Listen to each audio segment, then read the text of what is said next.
give a warm welcome to Elizabeth Sparks.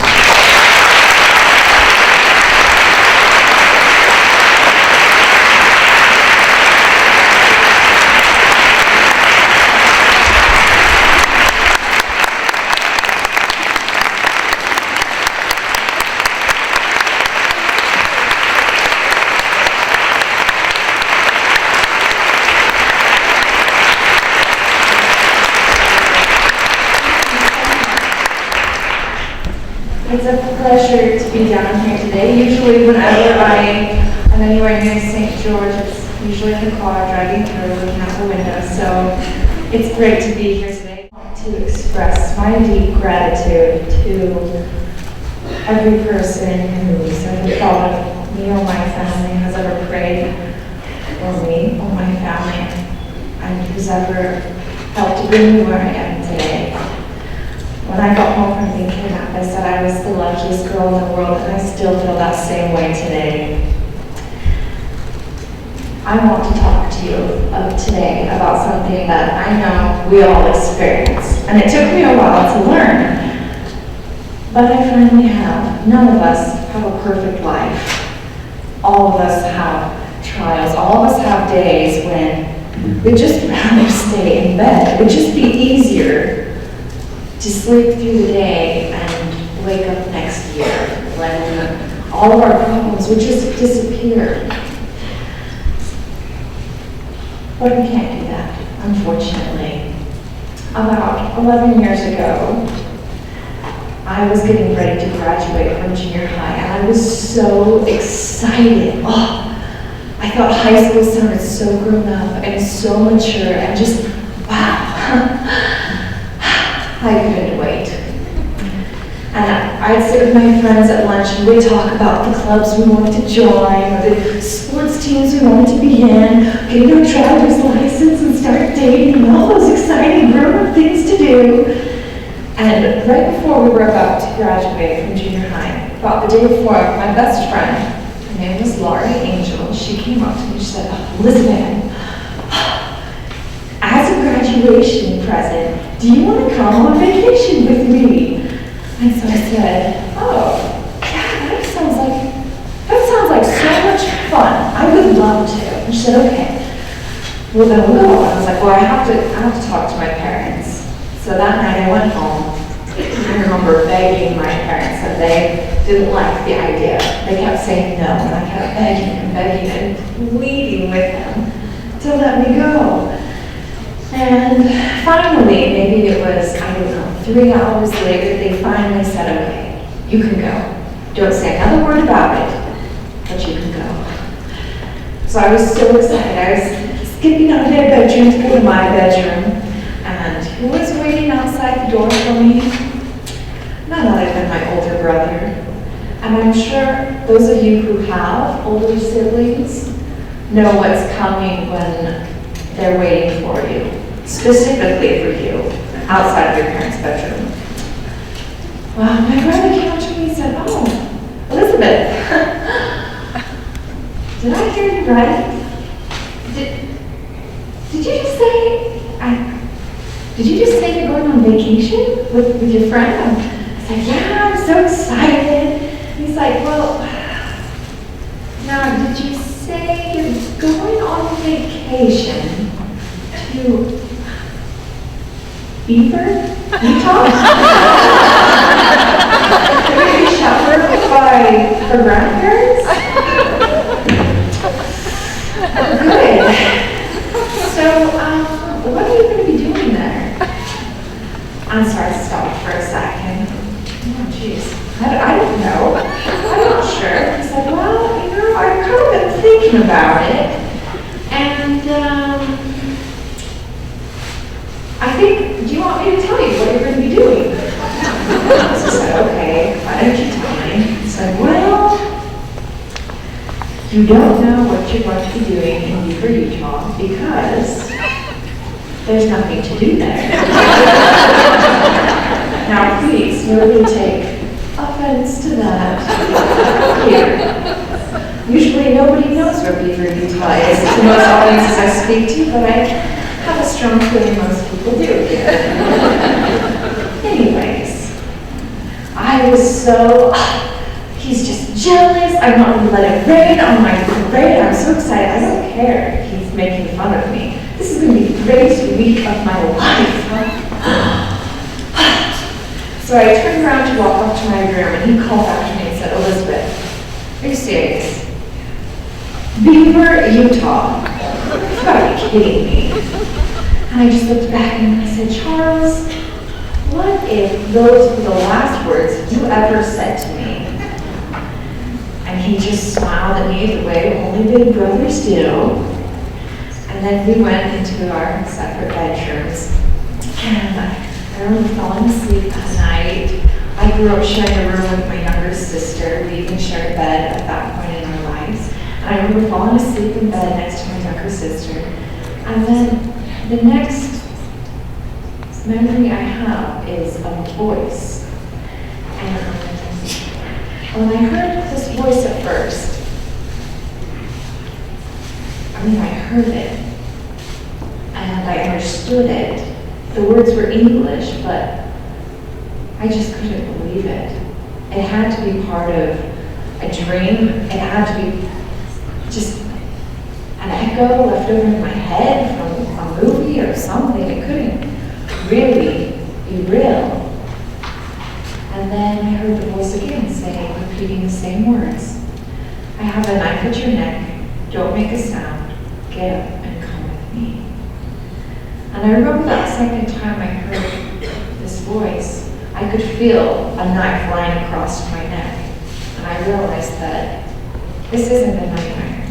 This isn't a bad dream or a bad memory. This is real. And I can't begin to describe to you how I felt in that moment. The place that I had thought was most safe on earth, it wasn't. There was a stranger standing in my room, holding onto my arm with a knife at my neck, telling me that I had to get up and go with him.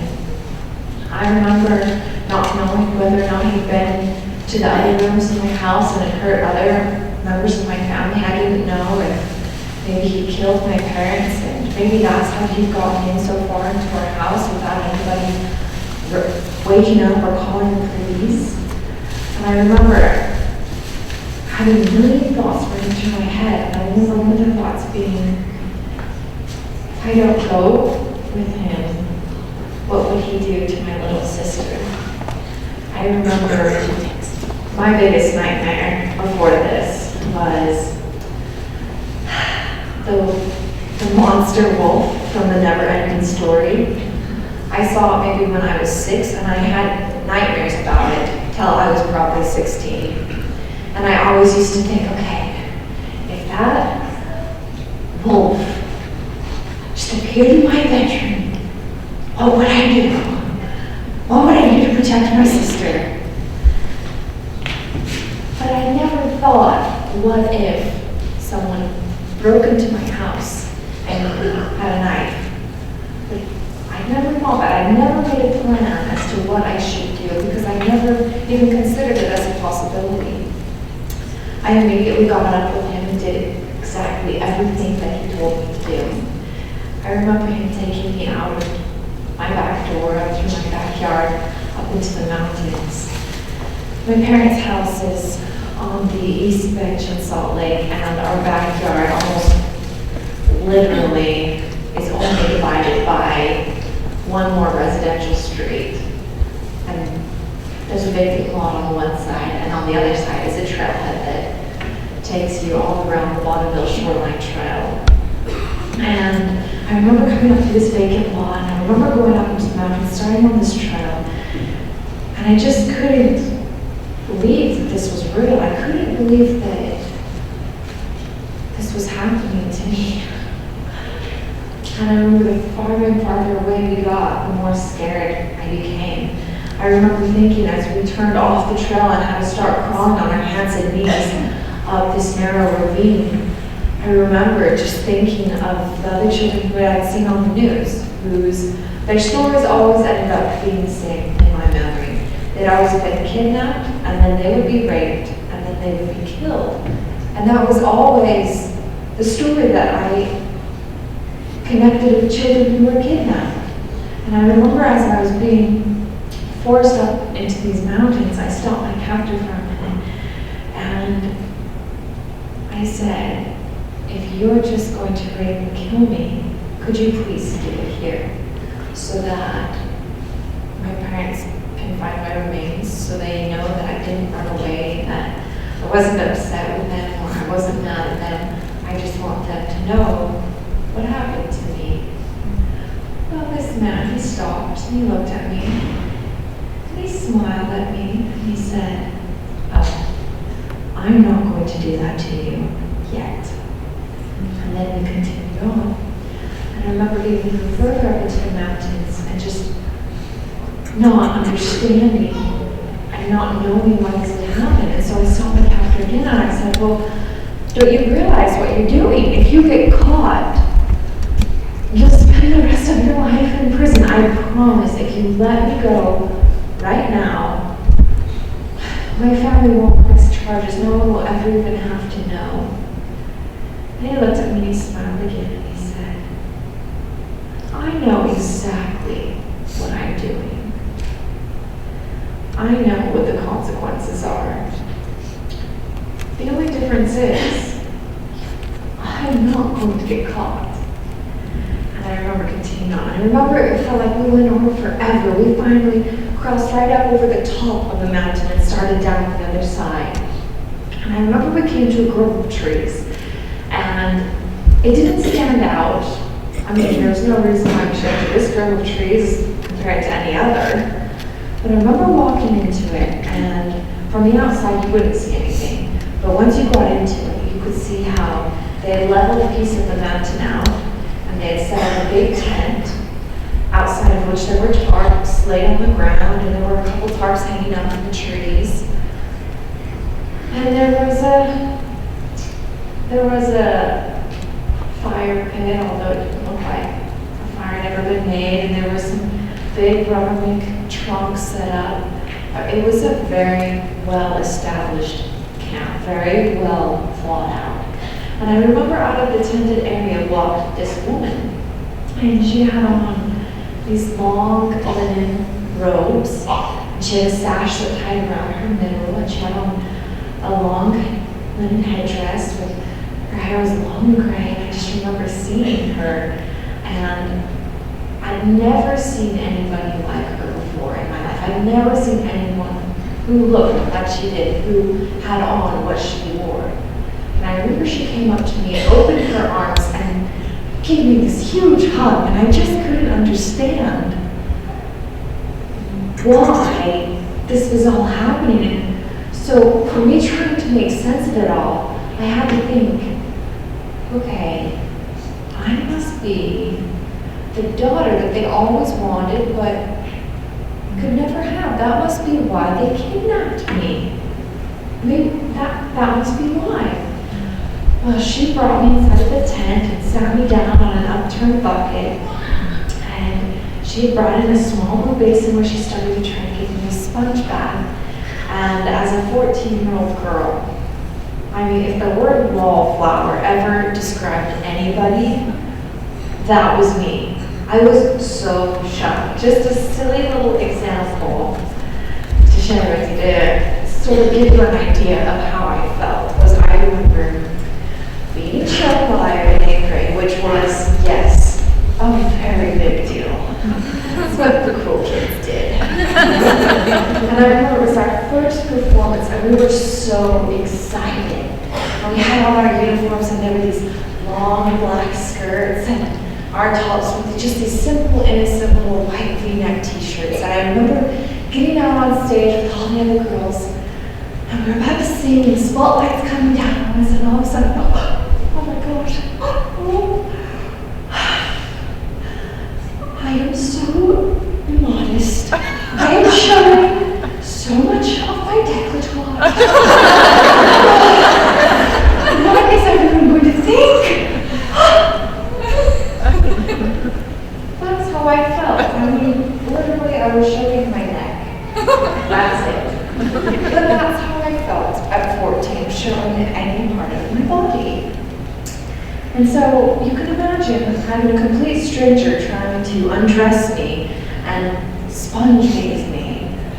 I was not about to let that happen. I remember grabbing hold of my pajamas and the buttons in the front so that she couldn't unbutton them, and clamping my elbows down next to my torso so that she couldn't pull it off over my head. And I remember holding on so tight and fighting back and forth with her, and she finally looked at me and said, "If you don't let me undress you and bathe you and redress you, I will have Emmanuel come in here and he will rip the clothes off you and bathe you and redress you." Emmanuel, by the way, was the name of my captor as I knew him. Anyways, I can imagine feeling embarrassed over showing like an inch of neck, how I would feel about a woman trying to bathe me and undress me, but then you can really imagine how I would feel about a man doing that. That was definitely worse. So I told her, "I'm not dirty. I took a shower last night. Like, I'm 14, I can dress myself. Just give me what you want me to wear and I'll put it on myself." So she handed me a robe that was just like hers, and I slipped it on over my head and took off my pajamas underneath. And then she got up and she left me alone in the tent. And I remember sitting on this bucket, just crying and wondering what was going to happen to me next. What could possibly happen to me next? And I was wondering if my family was okay. I was wondering if my sister was okay, if my parents were even awake yet. They knew I was gone. I wondered if I was going to be found.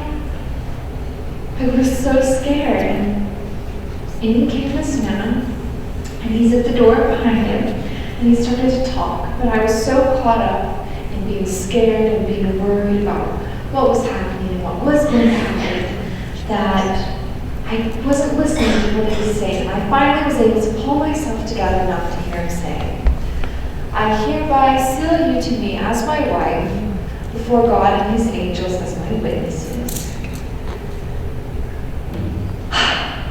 Well, of all things I expected to hear, that was probably the last thing. I mean,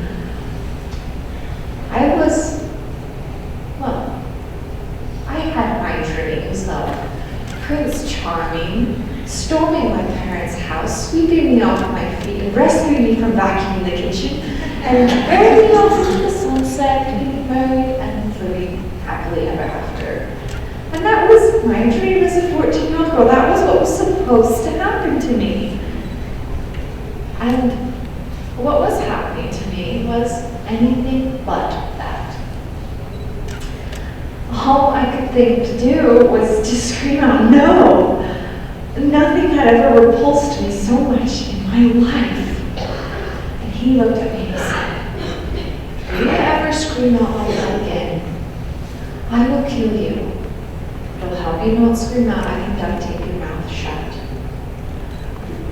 Well, I wasn't quite ready to die yet. And I knew I didn't want my mouth duct taped shut, so I told him I wouldn't scream out. Now, up until that point in my life, my parents, I have to say, did a pretty good job on placing a protective bubble around my siblings and myself. I mean, we always had curfews, we always had to check in with them, we could go out without asking them and telling them when we were going, telling them what movie we wanted to watch. They were very involved and always tried to protect us from some of the harsher parts of life. And yes, I was a bit naive as a 14-year-old girl as to what takes place in many parts of the world. But I remember in that moment, I had never wished so hard for their protective bubble to reach just a little bit further. I knew what was going to happen, and I did everything that I could. I fought back, I cried, I begged and pleaded. I tried to reason with him. I told him that he couldn't touch me because I was still just a little girl, and he was too old. He could be my grandpa. He didn't like that. I told him that we didn't even know each other. Shouldn't we at least get to know each other a little bit? He said we have the rest of eternity to get to know each other. Just everything that I did, just trying to hold him off, thinking that if I could just hold him off just long enough, it didn't have to be forever, just long enough, someone would rescue me. Someone would be able to come take me away at the last second when I couldn't hold him off any longer. But nothing that I said or did made a difference. I remember him pulling me off the bucket and forcing me onto the ground, ripping off the robe I had and raping me on the floor of the tent. Then I remember when he got up, when he was finished, he got up and looked down at me and smiled and turned around and walked outside the tent. And I will never forget how I felt in that moment. I felt like I was so worthless, like I was damaged beyond repair. I felt like nobody could ever love me again. And if my parents knew what had just happened to me, they'd just be better off moving forward with their life instead of trying to find me. It felt like my soul had been crushed. And I remember just lying on the floor of the tent, just crying, feeling so much pain, emotionally, physically. And I just didn't feel like I could ever get up or move forward again in my life. And I ended up falling asleep. And when I woke up, there was this man kneeling over me again. And he had a thick metal cable that he had wrapped tightly around my ankle and had bolted into place so that I couldn't run away. I remember him getting up and leaving me alone again. And I remember following my cable to see where it ended. And I saw that I was cabled onto a tree that was too tall to cut down, too thick to climb, too tall to climb, too thick to cut down. And besides that, they would never put anything sharp in my reach anyways. And I remember just sitting down and crying. And, well, I don't think I ever stopped crying. I didn't.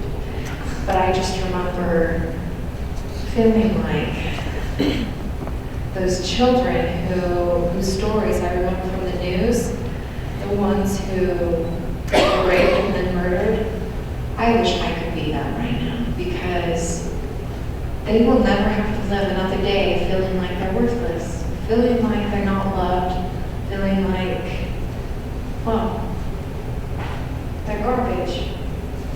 I wish I could be them, because they will never feel pain or suffer again. No one will ever hurt them, ever again. I remember as I sat there crying and thinking about this, I started wondering what my future life would hold, what this all would mean to me. If I was just going to be chained to this tree for the rest of my life. I remember wondering how long my life might be, and thinking about how different my life had been just less than 24 hours ago. How I had been talking with my best friend about our trip to Beaver. And to where I was now, how had all of that happened? I remember thinking and remembering, and I don't know if this is true, but I remember someone once telling me the first thing that you forget in a person is their voice. So I remember trying to remember all of the voices of people who I loved, who were my friends, who were my family. And right at the top of that list was my mom. And so I tried to remember everything she would tell me, like, Elizabeth, you're late for the bus, you need to run. Or, oh, did you have a good day at school? Or, okay, you can have your choice. You can either wash the dishes, or you can go practice. But if you choose to do the dishes, you just have to go practice afterwards. And as I sat here thinking of all these things that she used to tell us. One of the worst things that I used to hate when she'd do, but I would have given anything in that moment to hear, was every morning at like 6:30, she'd get out of bed and walk to the middle of our house and sing, "Oh, what a beautiful morning," at the top of her lungs to wake all of us up. Oh, it used to drive me crazy, but I would have given anything to hear that in that moment. And as I sat there trying to immortalize all these voices and memories into my brain so that I'd never forget any of them, a specific experience jumped to memory, or came to memory. And I remember one day I'd come home from school and I was so upset. And my mom had sat me down, she's like, "Well, what's wrong, Elizabeth? Tell me. Like, let's talk about it." And so I told her how I'd been at school and I was sitting at the table with some of my friends, and this really popular girl came over and she said, "Oh, this weekend I'm having a party at my house. It's going to be great, and you're all invited. Well, all except you. You're not invited." And I just couldn't understand, why didn't she want me to come? I mean, fair enough, we weren't friends, we were more acquaintances, but half the other girls sitting at the table were only acquaintances with her as well. Why did she just not want me to come?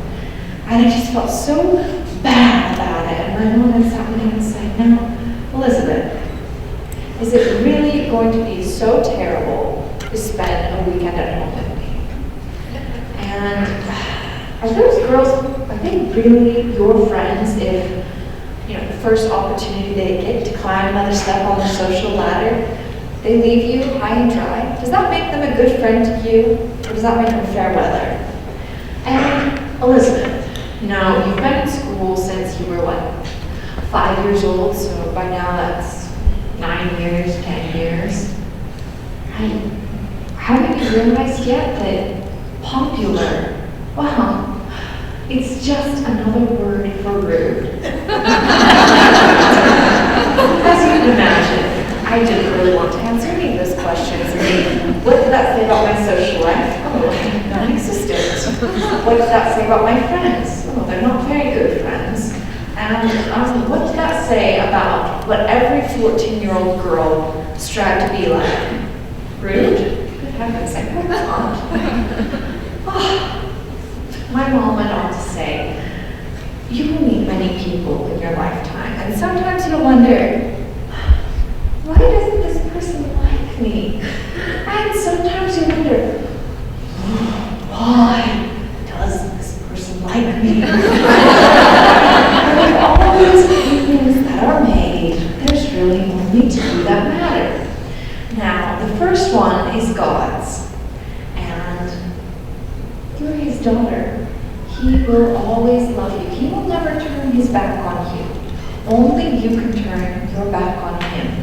He will always be there for you.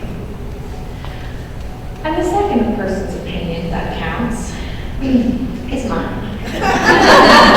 And I am your mother.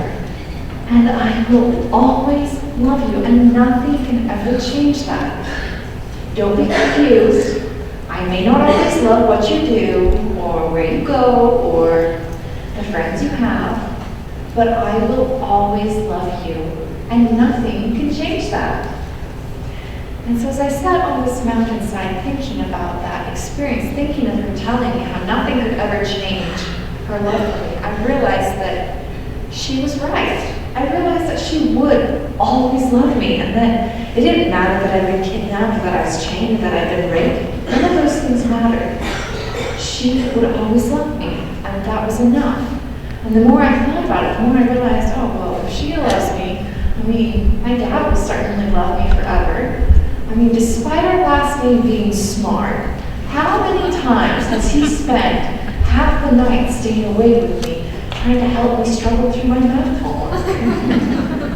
How many times has he dug me out of a snowbank when I may not have crashed a snowmobile into it? I just had to think about it. But I realized that yes, he would always love me. And when I made that realization, my family would always be my family. My brothers would always be my brothers, and my sister would always be my sister, and nothing could ever change that. And as I sat there thinking about it, I realized that that was worth surviving for. That if nobody else ever accepted me back, or loved me, or wanted to be my friend, it didn't matter, because my family was worth fighting for. My family was worth living for, was worth not giving up or giving in for. Because I found something to live for, I was able to make the most important decision I ever could have during my entire kidnapping. I decided, because I had something to hold on to, something to live for, that no matter what happened to me, whatever I had to do, no matter how bad it was, or however against my beliefs or my morals or my standards it was, it didn't matter. I would do whatever it took to survive. It didn't matter if it was going to be 3 days from now or 30 years. Maybe it had to be when my captors were dead and cold in their graves. I would survive, and I would see my family again. If it was within my power, I would do whatever it took. And with that resolve, well, it saw me through a lot. It saw me through a lot during 9 months. Through a series of events, mostly because winter was coming and we couldn't stay in our current hideout, my captors decided to go to California. I remember I was so scared the night he went out to kidnap this next young girl. And I remember the whole night I was just praying and hoping and wishing that he wasn't successful, because I did not know. As much as I'd like to say I'd stand up for her, I wouldn't let what happened to me happen to her. As much as I'd like to say that I wouldn't allow that, I don't know. And I remember when he got back, I was so relieved. Oh, she wasn't with him. He hadn't succeeded in kidnapping another girl. And I remember he came up and he said, "No, it's not time yet. It's not time." And we were asking, well, what happened? And so he started to talk and tell us what happened. He told us how he'd gone out to this girl's house and he'd circled around it looking for a way in, and he found a sliding door that had been left unlocked. And so he had started to pull the door open, and then he thought he heard something, so he stopped.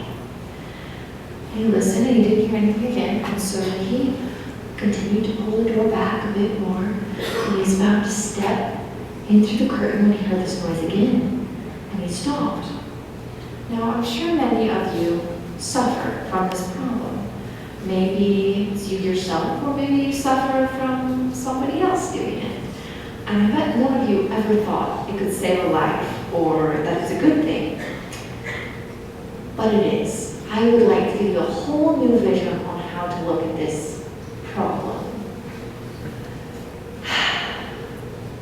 What my captor heard was a big, loud snore.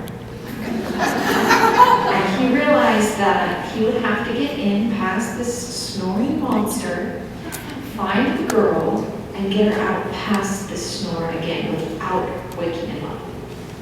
And he was so scared hearing it, and so worried thinking that this person would wake up, this creature, this beast, whatever it was, would wake up, that he didn't kidnap the girl. Personally, I know many people who snore, and I don't like it.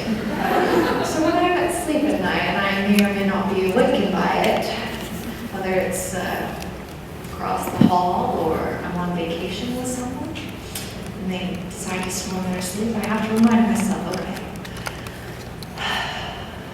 you may be sleep deprived right now, but you're safe. It is a built-in security system. Anyways, I was so relieved that he hadn't been successful. I remember as time passed and as months passed, time came again where my captor started talking about going somewhere else, going from California to somewhere like Boston or New York or Philadelphia. And all I could think of was, oh my gosh, we can't go to any of those places. Nobody would ever find me. I mean, sure, you might get some weird looks. You look pretty crazy, but people are only going to remember me until the next crazy person comes walking along behind us 3 seconds later. If I want to be rescued, we need to go back to Salt Lake. We need to get back to Utah. How on earth are we going to do that? I mean, I can't just go up to them and be like, I vote, we go to Salt Lake. That sounds like a brilliant idea. I can't do that. They'd laugh at me. There's every reason for them not to go back to Salt Lake. And so I thought about it a lot. And I came up with a plan. I have looked at how my 2 captors had got away with everything that they did and how they were able to justify all the bad things they did, how they told people, oh, I can't do that, or this is part of my religion, this is what we do. They justified everything they did by religion, by saying, oh, God's commanded us to do this. Are you going to question God's authority? Are you questioning my relationship with God? How dare you? America is based on religious freedom. How dare you judge me? And that's how they always got away with everything they did. So I remember kneeling down and praying and promising God that I would never do this again if it would just work, just this one time. That's all it needed to work. Promise I would never, ever, ever do this again. And I finished my prayer and I turned around and I came up to my captain and I said,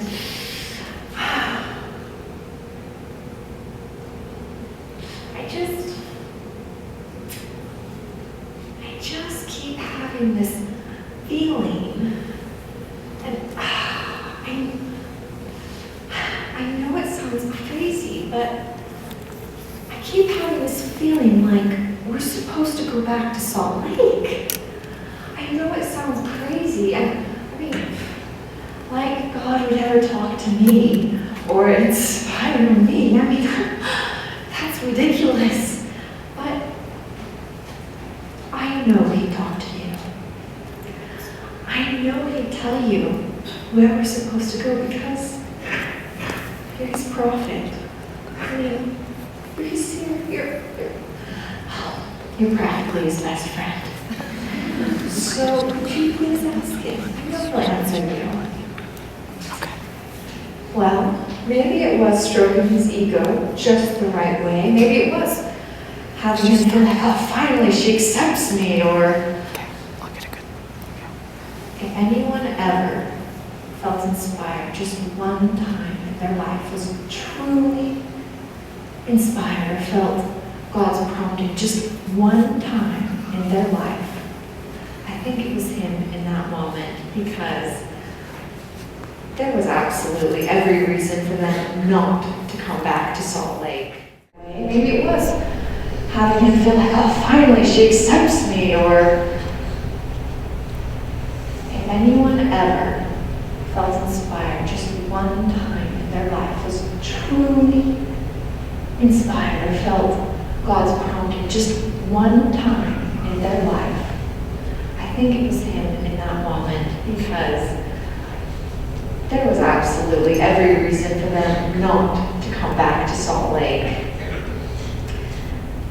I remember Him coming back and said, oh, you know, God must be working wonders with you, because you're right. We are going to go back to Salt Lake. And I can't even begin to tell you how the Hallelujah choirs were singing in my head at that moment. Oh, finally, after 9 months, point one for me. I remembered it was decided we would hitchhike back, and that was interesting. But I remember finally making it back into Utah. In fact, I remember driving through St. George. A semi-truck had picked us up and driven us from Las Vegas all the way up to Orem.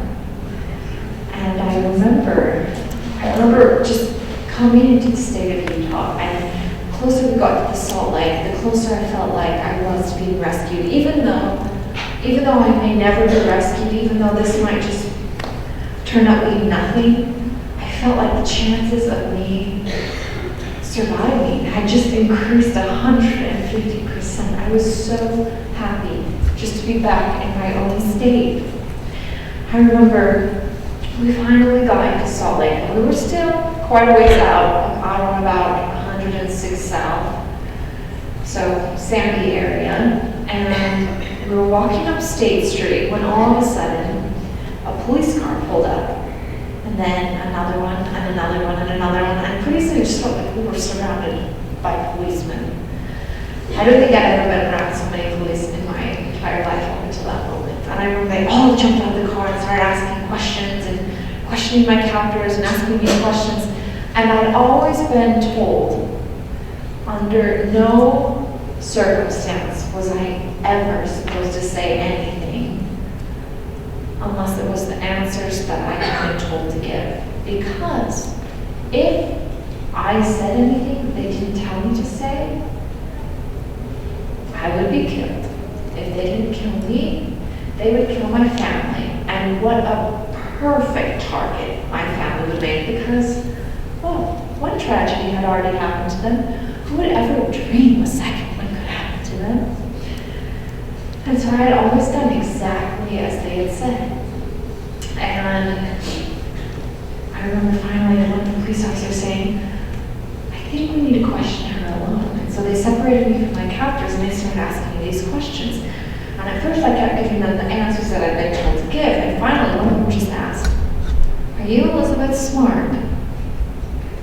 And the majority of me just wanted to scream out, yes, save me. But there was a part of me that caused me to hesitate, because what if they didn't believe me? What if they released me back to my captors? What if they believed the word of two adults over the word of one teenager? What would happen to me then? What would happen to my family? But if I can tell you one thing about myself, is that whenever I get into an argument with myself, the majority always wins. So I was able to tell the police, yes, I'm Elizabeth Smart. They turned me around and handcuffed me and put me to the back of the car. Now, I don't know why they handcuffed me. I've been given numerous explanations as to why they handcuffed me. Personally, I just think they thought I was a lethal weapon. I mean, I do look the part. Anyways, they brought me to the Sandy police station. They brought me to this teeny tiny little closet of a room. And they left me alone there. And I remember sitting on a sofa they had, and I just wondered, what is going to happen to me now? I mean, are they just going to release me? Maybe they'll let me call my parents, see if one of them can come pick me up. Or maybe I could surprise them and they could drive me home. I mean, they're police, public servants, right? Well, I don't think they're going to release me back to my captors, because I feel like if they were going to do that, I'd be with them right now. Maybe they're holding me because they think I'm at fault. Maybe they're going to send me to prison. Maybe that's why I'm here, but as I think about it, prison doesn't sound half bad compared to where I've been. I remember amidst these thoughts, the door came flying open and in came my dad.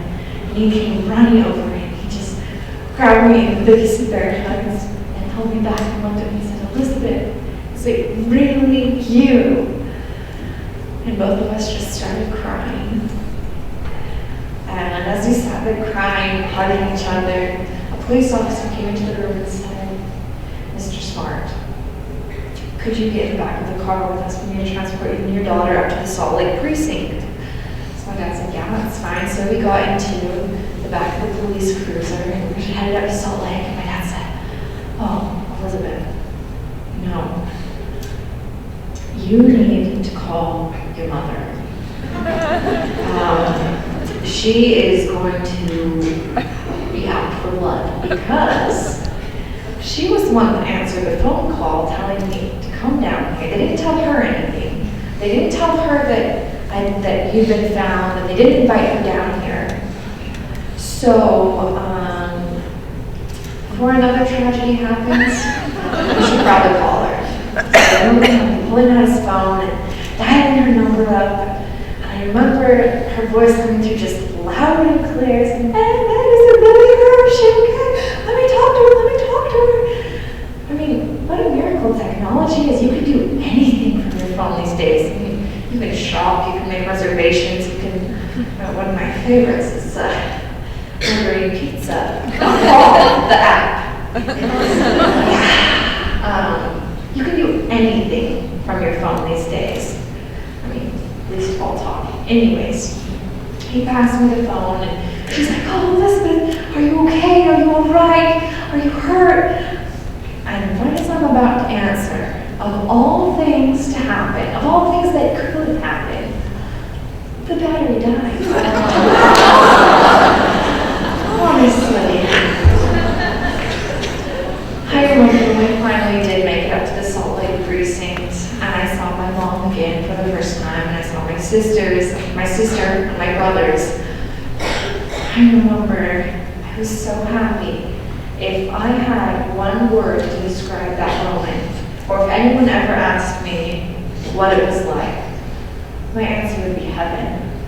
I remember seeing my mom again and thinking she looked just like an angel, and knowing that nobody would ever be able to hurt me again in the way that my two captors did. And I remember seeing my sister and my brothers, and everyone started crying except the youngest brother who didn't even recognize me. But I was so happy. I remember my older brother coming forward and just saying, Elizabeth, you don't know how bad I felt the last 9 months. Not only just because I wasn't there to protect you and stop this from happening to you, but because the last thing I ever said to you was teasing you about going to Beaver, Utah on vacation. It's like, I want you to know that I'll probably still tease you in the future. I probably won't stop doing that, but I promise you the last thing I end every conversation with is going to be, I love you. And to this day, he has always made sure that the last thing he says to me is, I love you. And I am so grateful for my family. I remember going home and the next morning waking up and, believe it or not, but 9 months of poor hygiene really takes a toll on you. I think it took a week to get rid of the homeless smell. But I was walking out of my mom's bedroom because that's where we always go to talk, and she also has the greatest bathtub ever. I mean, it's one of those big oval ones, and it has the jets, and like a little bit of bath soap really makes everything bubbly. It's just beautiful. I just love it. Anyways, I was walking out of her room from taking a bath, and she stopped me and she said, and this is the best piece of advice I've ever been given, and I want to share it with you all, because I think it applies to every single one of us. Obviously, you have to amend it to your own situations. But she said, Elizabeth, what this man has done to you is terrible, and there aren't words strong enough to describe how wicked and evil he is. He's taken 9 months of your life that you'll never get back again. The best punishment you could ever give him is to be happy, is to follow your dreams and to do exactly what you want to do, because by feeling sorry for yourself and reliving what's happened to you, that's only giving him more of your life, and he doesn't deserve any of it. He doesn't deserve a second of it. This might go, this will probably go through the courts, and he'll probably get a sentencing, but you may never feel like justice is fully been served. You may never feel like restitution has been made. But you don't need to worry about that, because at the end of the day, when we all stand before God in judgment, He will make up for all of the hurt and suffering and losses that we felt. And every person will receive their justice. So don't you ever spend another day thinking about Him again. You be happy. That's the best punishment you could give Him. And I think that's so true, and I've always tried to follow that advice. And I'm not perfect at it. My real Prince Charming, who I married about a year ago, he would only be too happy to point out that sometimes, yes, I do get a little cranky. And sometimes, yes, I do get a little grumpy. And at those times, he usually likes to point out, oh, geez, Elizabeth, you go around speaking all the time, and you tell people they've got this choice, where they can choose to hold on to what's happened to them, hold on to their pain and their suffering and the things that hurt them. You tell them it doesn't matter if it's, a run in your hose, or, your dog dies, or financial, family, whatever it is. You tell them these things, they can be overcome, but you're being a bit of a hypocrite right now, because you're not really overcoming your problem. Now, that usually doesn't fix the problem, and that usually does not make me any happier, but it is true. And I'm not saying that, once you make this decision, no more problems. Perfect formula for life. Not at all. I'm not saying that our troubles go away or that it becomes any easier, but making that decision, that's the first step. And that's all we take life by steps. Every step you take is one forward, and that is the first step, is to decide to move forward. Decide that you are going to be happy. Decide that no matter what it is, you're not going to allow it to hold you back, or not achieve what you want to do, or never feel like you can't do something because you're not good enough, or you're not talented enough, or you're not pretty enough, or you're not smart enough, or whatever it is, you're not popular enough. Sex. Popular is just another word for rude.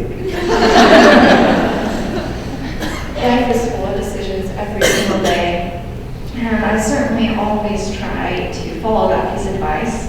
Not perfect at it, still working on it, but I've come to a point where, although I'd never go out and say, pick me, I would just love.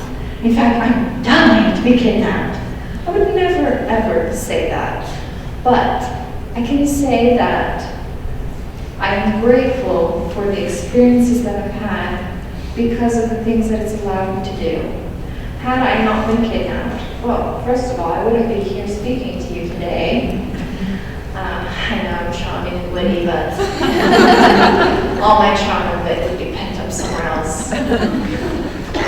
But I wouldn't be able to go out and speak for child abuse prevention, speak out to women who have been abused, speak to legislature. I wouldn't be able, okay, I guess physically, yes, I could, but who would take me serious? I mean, I can't even begin to tell you the number of jokes I've had with the last name being Smart and being blonde at the same time. But that's what I would be. Oh, that dumb smart girl. Yeah, she doesn't know what she's talking about, so nice intentions, good intentions, but we've got much bigger fish to fry. But I'm grateful because it does give me platform. It gives me something that I can say, no, this is a huge problem. And if you turn away from it, it's only going to get worse. I'm grateful that it gives me that ability. I'm grateful for the opportunities that it's given me to meet so many wonderful people, become involved in so many wonderful organizations who are trying to do good, who are trying to make a difference. I'm grateful for what's happened because of where I am today. And I think that for every problem we face in life, and for every challenge, and for all of our opposition, might not be immediately, we might not understand it ever in this life, but I think one day we can have an appreciation for what it's taught us and what it's allowed us to do. You never know what you can do. I always used to think, oh, it's just like the big superheroes who do all the good things. It's, Batman and Superman saving the world. But everyday people who are just like you, women and men and children just like you, are the ones who truly make a difference every day. It was people like you, almost 10 years ago, March 12th, 2003, who made phone calls, multiple phone calls within 5 minutes of each other, and said, I think I just saw Elizabeth Smart on State Street with 2 captors. That led to my rescue. And I will forever be grateful to those people who called, who acted, who weren't scared to pick up the phone and take the risk of maybe being wrong, because they saved my life. Heaven only knows where I'd be today had it not been for their vigilance and calling. Who knows where I'd be had so many people not cared and prayed and searched and looked and wanted to help my family, wanted to help me. Who knows where I'd be? I could be dead for all I know. I am so grateful to every single one of you. I truly am the luckiest girl in the world. You just never know how much you can do, how much power one person has. In closing, I want to end with a quote by Mother Teresa, but I never quote it perfectly because, well, I'm just not perfect, unfortunately. But she said, I know God won't give me anything I can't handle. Sometimes I just wish He didn't trust me so much. And I think we all feel like that sometimes, but the important thing to remember is that there is nothing out there that we can't handle, that we can't overcome, that we can't walk away from. So thank you so much for having me here today. It's truly been a pleasure. Miracles do happen, and never give up. God bless you all.